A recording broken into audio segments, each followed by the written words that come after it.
वदनी कवळ घेता नाम घ्या श्रीहरीचे, सहज हवन होते नाम घेता फुकाचे. जीवन करी जीवित्वा अन्न हे पूर्ण ब्रह्म, उदर भरण नो हे जाणीजे यज्ञ कर्म.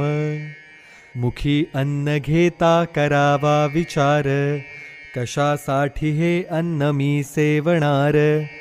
घडो माझी या हातुनी देश सेवा, म्हणून मिळावी मला शक्ती देवा. जय जय रघुवीर समर्थ.